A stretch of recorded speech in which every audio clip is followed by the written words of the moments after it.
learn the basics of the knife attacks. No, we are talking about knife disarming, but before we can disarm or actually disarm a knife, if we can, no, we must know the basics of knife attacks. No, first we will be discussing the knife attacks using the karambit, which is now most common.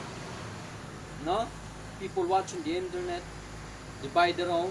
No, some young kids, no, they buy their own. They try to use it for other purposes. So, what are the most common attacks using the karambit? So, there are two kinds of the karambit: the double-edged, no, the double-edged, and then there are the single-edged, no, which is it's only edge, it has only edge here, but there are double-edged, no. So what are the most common attack using the karambit, no?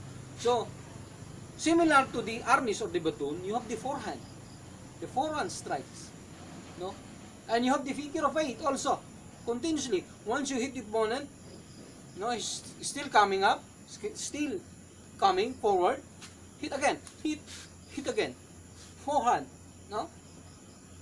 You can do the slashes, or even, you know, this is slashes, no, slashes, slash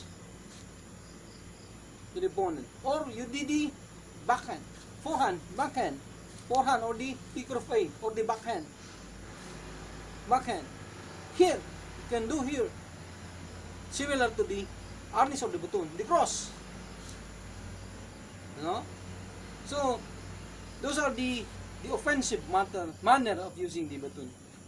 But the defensive manner of using the karambit is not when someone hits you, either some other with the other knife or the baton or the stick, use this one.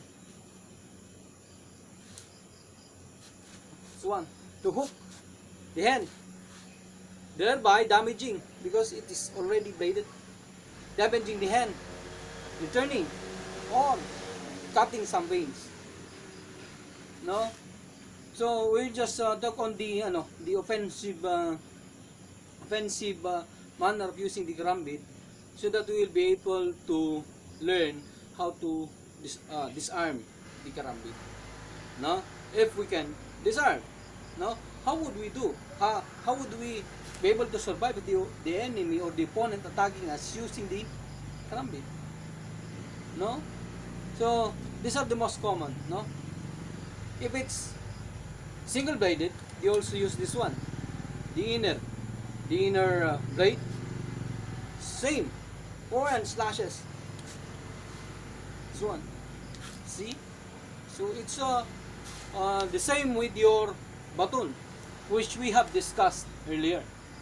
So I have already made a video for your reference regarding the baton, no. So it is the same motion.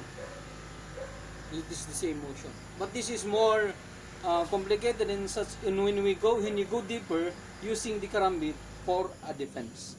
So that would be the better way of using the karambit, no.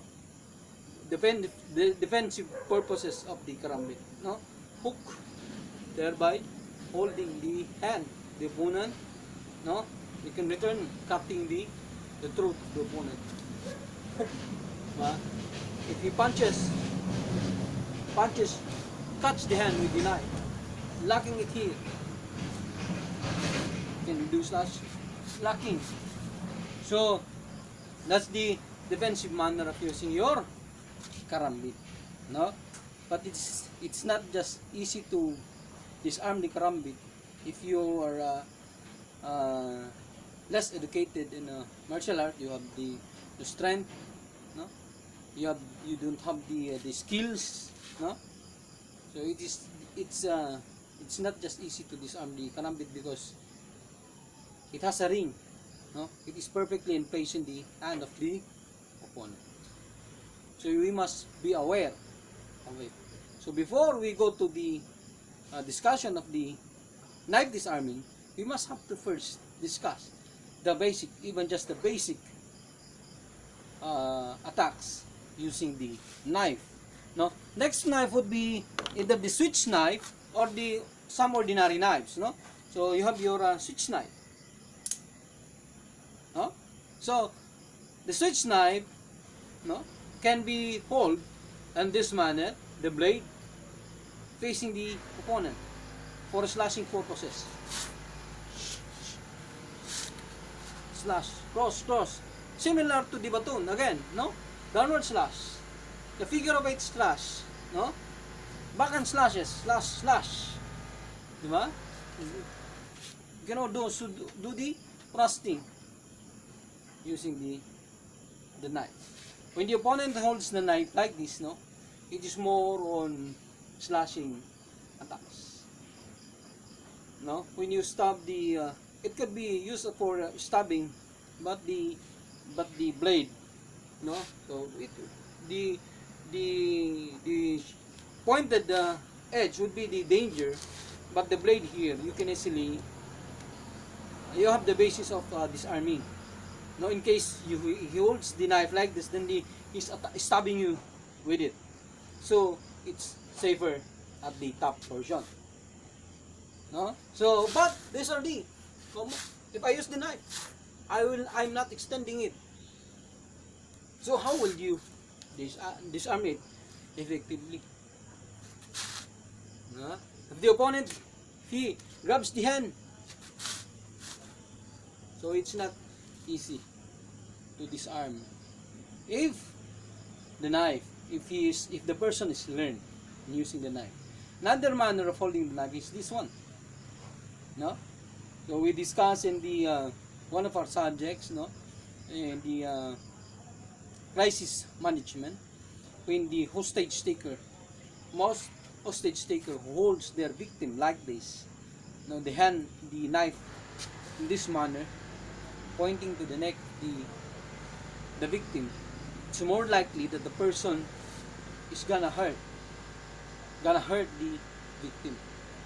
But if the hostage taker holds the knife like this, it doesn't mean that he doesn't want to hurt, but it has a lesser likelihood that he's gonna hurt the victim.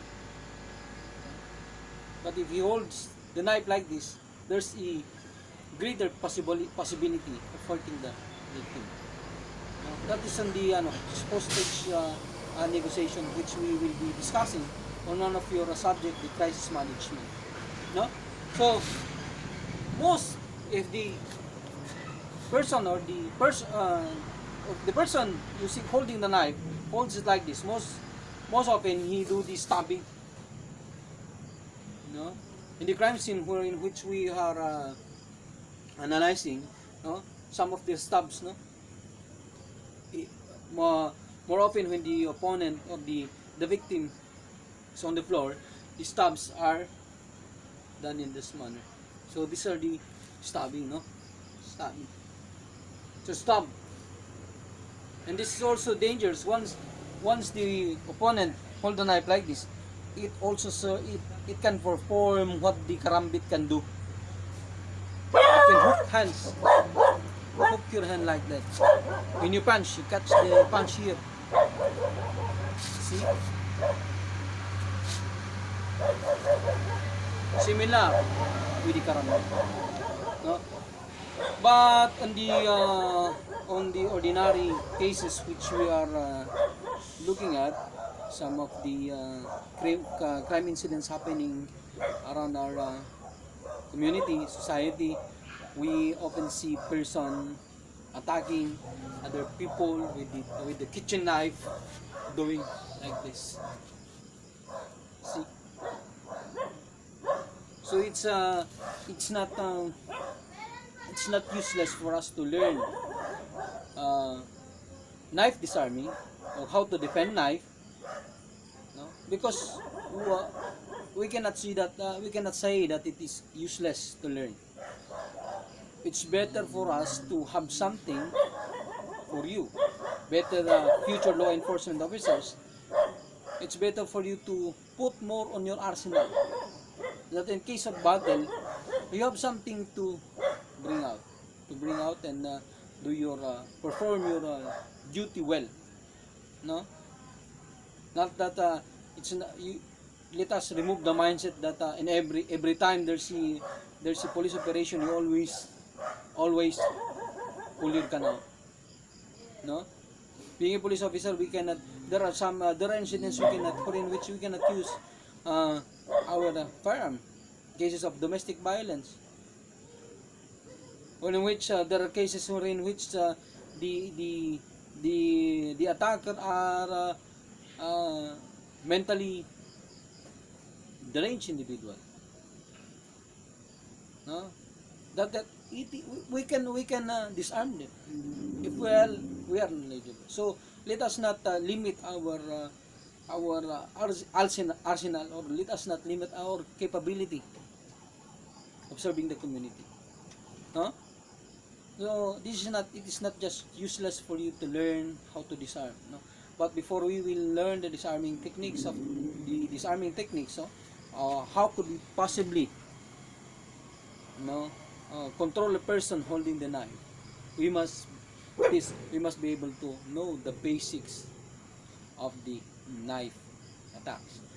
That but we discussed the at least the medium level of knife attacks, but not the highest level, which is very common in the community, no? So that's the beauty, or the good thing we must be able to learn in night of about knife, no? Knife disarming. We must be able to know the basic knife attacks before we can effectively disarm knife. Okay?